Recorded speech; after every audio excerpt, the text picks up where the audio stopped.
Olá a todos, sejam todos bem-vindos a mais um vídeo do nosso canal Luterana de Interlagos.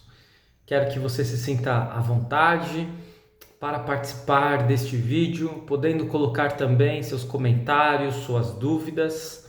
Neste vídeo em que eu quero trazer a reflexão do último domingo, 20º domingo após Pentecostes, em que nós temos como base o Evangelho de Mateus, capítulo 22, versículos 1 a 14.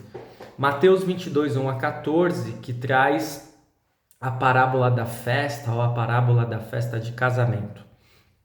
Então, se você quiser, abra a sua Bíblia aí em sua casa, lá no texto do Evangelho de Mateus 22, 1 a 14. Pode pausar este vídeo, leia o texto e depois volte para esta nossa reflexão que fará muito mais sentido, ok? Mateus 22, 1 a 14.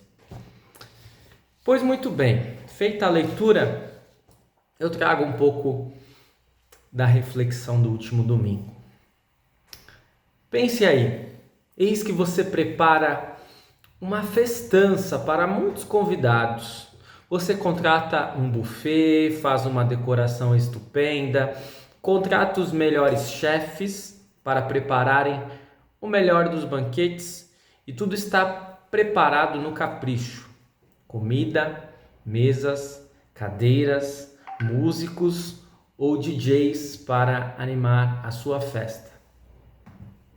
Mas, mesmo com toda a expectativa que você deve estar lá em cima, a sua expectativa deve ter sido colocada lá em cima, passam-se as horas e você percebe que nenhum convidado aparece. Você olha no seu telefone, procura por notícias e pensa, será que houve algum problema? O que será que aconteceu? Por que ninguém apareceu? O que você faria se isso acontecesse? Choraria? Ficaria com raiva dos seus convidados? Iria procurar saber o que aconteceu? Ou estenderia o seu convite para pessoas desconhecidas que você encontrasse na rua? É praticamente certo que esta última alternativa não seria adotada por nenhum de nós. Vivendo em um contexto de cidades populosas em que mal damos bom dia para quem não conhecemos, nós não convidaríamos pessoas que não conhecemos para uma festa, ainda mais uma festa preparada com tanto esmero e empenho. Pois muito bem, para espanto de todos, é exatamente isso que o dono da festa do relato de Jesus faz. Farto de recusas ao seu convite, ele resolve enviar empregados para perambularem pelas ruas e convidar quem quiser entrar em sua festa. Mas qual a intenção de Jesus em contar esta parábola? Como podemos compreendê-la? Qual aprendizado Jesus deseja nos ensinar aqui? No capítulo 22 do Evangelho de Mateus, sabemos que Jesus está chegando ao ápice do seu ministério terreno. No capítulo 21, vimos que ele entrou na cidade de Jerusalém. Depois ele expulsou os mercadores do templo e teve a sua autoridade questionada por judeus, líderes e sacerdotes. E contou a parábola dos lavradores maus. O capítulo 22 traz uma nova parábola, conhecida como a parábola do casamento ou a festa de casamento. E logo de cara precisamos saber para quem Jesus conta esta parábola. E nós temos a resposta no versículo 1, que diz que Jesus usou parábolas para falar ao povo. O povo em questão era formado por pessoas de muitas partes, visto que em Jerusalém estava próximo da Páscoa e havia muitos peregrinos pela cidade. Ainda assim, sendo um povo de muitas partes, era um povo que detinha a mesma origem, eram judeus. À medida que o ministério de Jesus vai se aproximando de seu ápice, observamos no Evangelho de Mateus que a animosidade entre Jesus e os líderes religiosos cresce. Anteriormente, quando Jesus falou sobre a sua autoridade, vimos que ele disse a célebre frase: prostitutas e publicanos vos precederão no reino dos céus. Aos sacerdotes, imaginem dizer uma frase como esta. E agora Jesus conta uma parábola que vai também um pouco nessa direção. O Evangelho de Mateus, que é reconhecidamente um evangelho que tinha como alvo inicial os judeus. Por isso esta parábola vem muito bem a calhar. Em outro momento, o próprio Jesus vai dizer que veio inicialmente para chamar as ovelhas perdidas da casa de Israel. Nitidamente, os primeiros convidados que foram chamados e não compareceram à festa eram pertencentes ao povo hebreu.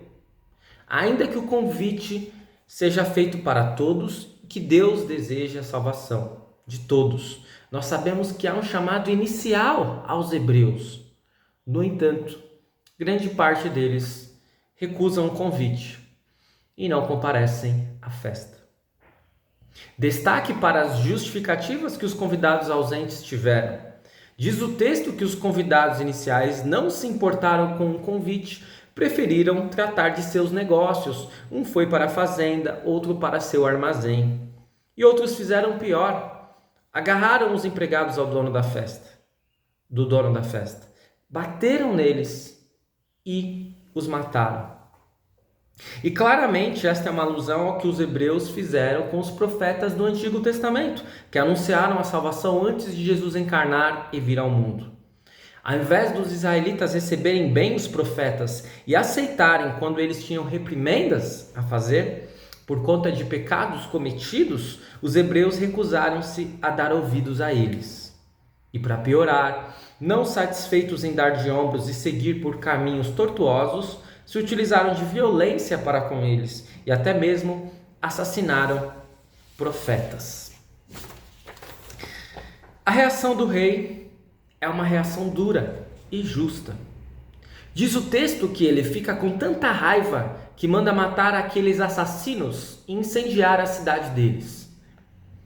Mais uma vez, comentaristas apontam que esta seria uma alusão a um outro evento histórico, a destruição de Jerusalém, que aconteceu em vários momentos na história, mas que aqui seria uma referência à destruição que viria no ano de 70 depois de Cristo com os romanos.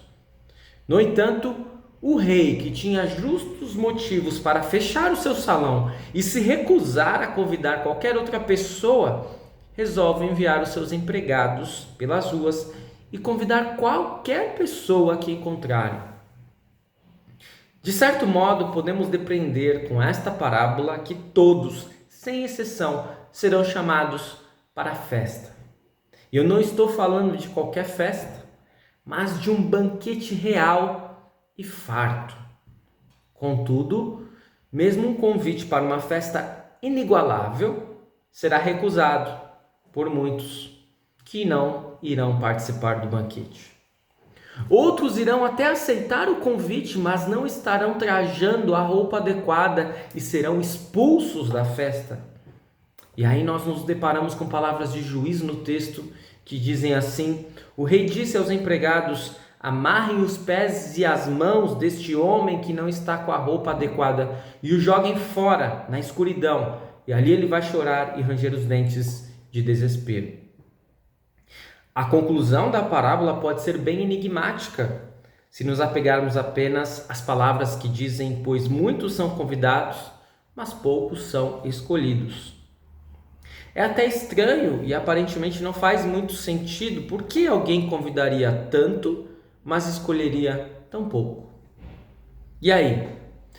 Será que há algo que podemos fazer para evitar que fiquemos de fora dessa festa? Será que portar as vestes adequadas significa que precisamos fazer algo para merecer estarmos na festa? E o que Jesus quer dizer com a frase: muitos são convidados, mas poucos são escolhidos? Eis algumas questões que podem nos deixar intrigados nesta parábola. Confesso que, como pregador, diante deste texto eu tenho uma tentação bem forte de me fixar na recusa do convite. Isso mesmo. Quantas vezes não abrimos a igreja Preparamos um banquete composto por palavra, sacramento do altar e esperamos que ao menos tenhamos 40, 50 pessoas e não passamos de 20. O convite foi enviado em redes sociais para todos. Todos os membros, de uma forma ou de outra, conhecem a palavra, sabem que necessitam deste alimento semanalmente. Receberam instrução na confirmação ou no estudo de profissão de fé apontando para isso. Ainda assim, o que já se tornou normal, não apenas em nossa congregação, mas em grande parte das igrejas e das igrejas luteranas, é que infelizmente já até nos acostumamos a nos depararmos com a igreja vazia. E normalmente quando nós falamos desse assunto, da importância de estarmos na igreja dominicalmente, falamos para pessoas que já sabem desta importância e que estão na igreja dominicalmente, enquanto nós não falamos para quem não está. Temos aquele raciocínio humano do tipo, aqueles que realmente precisam ouvir não estão aqui, e portanto quem precisa ouvir não ouve. Podemos ter a tendência humana de cair na tentação de nos fixar na lei e nos aspectos de juízo presentes neste texto. E há bastante a destacar neste sentido. Mas sabemos que se fizermos isso, estaremos tratando as palavras de Jesus de uma forma muito humana e enviesada. Quando Jesus conta esta parábola, ele não apenas está prestes a cumprir a sua missão, como no Evangelho de Mateus, estamos próximos do relato de cenas escatológicas que lançarão mão do fim dos tempos. E ao contar esta parábola, Jesus só tem um desejo em mente: que mais convidados possam entrar na festa, trajando as vestes adequadas para aproveitarem o grande banquete preparado pelo rei. E é exatamente isto que devemos fazer: nos concentrar na atitude do rei e na sua principal intenção em providenciar o banquete.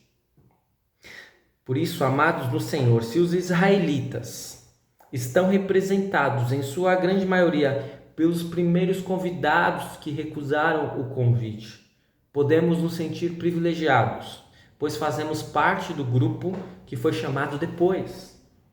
Aqui estamos na casa do dono da festa e desde já estamos aproveitando do banquete que ele nos preparou por meio da palavra e da Santa Ceia. Contudo, não podemos pensar que existe em nós algo de especial que fez com que estivéssemos aqui. O convite não foi feito a nós porque somos especiais. Talvez você possa pensar, mas que garantia eu tenho de que não acontecerá comigo o que aconteceu com aquele convidado que foi expulso da festa? Porque ele não estava com a roupa adequada. Em nós não há nenhuma garantia de que isso não ocorrerá. Mas Deus providencia tudo o que precisamos. Por meio da fé em Jesus, podemos ter a certeza de estarmos utilizando a roupa adequada para a festa e de podermos aproveitar tudo aquilo que o rei preparou. Conscientes de que já fomos convidados e que pela fé em Jesus podemos ter a segurança de estar trajando as vestes adequadas, o que o rei espera de nós? Temos basicamente duas atitudes a tomar. A primeira, aproveite. É isso mesmo. É raro ouvirmos um conselho como este e pensarmos que vem de Deus. Normalmente ouvimos tal conselho no mundo, por vezes até após recebermos convites para realizarmos coisas que podem prejudicar a nossa fé e desagradar a Deus. No entanto, algo não pode passar batido por nós nos textos de hoje, em como o banquete que Deus preparou é saboroso, farto e apetitoso. Vejam o que diz o salmista Davi no Salmo 23, versículo 5. Preparas um banquete para mim onde os meus inimigos me podem ver. Tu me recebes como convidado de honra e enches o meu copo até derramar. Vejam o que diz Isaías no capítulo 25, versículo 6. No Monte Sião, o Senhor Todo-Poderoso vai dar um banquete para todos os povos do mundo, e nele haverá as melhores comidas e os vinhos mais finos. E em Mateus 22, versículo 4, digam aos convidados que tudo está preparado para a festa. Já matei os bezerros e os bois gordos, e tudo está pronto, que venham à festa. Aproveitar é saber que mesmo vivendo no vale da sombra da morte, podemos confiar que o banquete já está posto. Que não importa o que aconteça, estamos sendo cuidados pelo bom pastor. Aproveitar é não recusarmos nenhum convite para recebermos o alimento que o Senhor nos preparou em sua palavra e no sacramento. E a segunda atitude é de não nos tornarmos ovelhas gordas, mas de anunciarmos aos quatro cantos e por onde formos que ainda há lugar na casa do Senhor. Lembram daquele hino? Quando Jesus fala que muitos são convidados, mas poucos escolhidos, não quer dizer que Deus escolhe poucos. Ele apenas diz isso no final desta parábola com a intenção de trazer à tona o texto desta parábola. Porque em outros momentos, nos textos bíblicos, é muito claro que Deus quer a salvação de todos. Por isso nós podemos cantar, ainda há lugar na casa do Senhor, à mesa do jantar. Eis o lugar de cada pecador e, portanto, se este lugar deve ser ocupado por pecadores arrependidos, este lugar pode ser ocupado por muita gente. E se você ainda não recebeu desse banquete e está assistindo este vídeo, aproveite. É tempo de se arrepender e de participar do banquete. Desperte já, pois o prazo vai fugaz, já vem chegando o fim. E não esqueça, é tempo sim, pois ainda há lugar. Você foi convidado, não falte ao banquete e não deixe de portar as vestes adequadas. Creia em Jesus e você não será jogado para fora da festa, mas estará no banquete celestial para todo sempre. Amém. Eu espero que este vídeo tenha feito sentido para você, para a sua vida, para a sua caminhada cristã. Continue seguindo o nosso canal, curta, comente e compartilhe. E até o nosso próximo vídeo. Muito obrigado por assistir.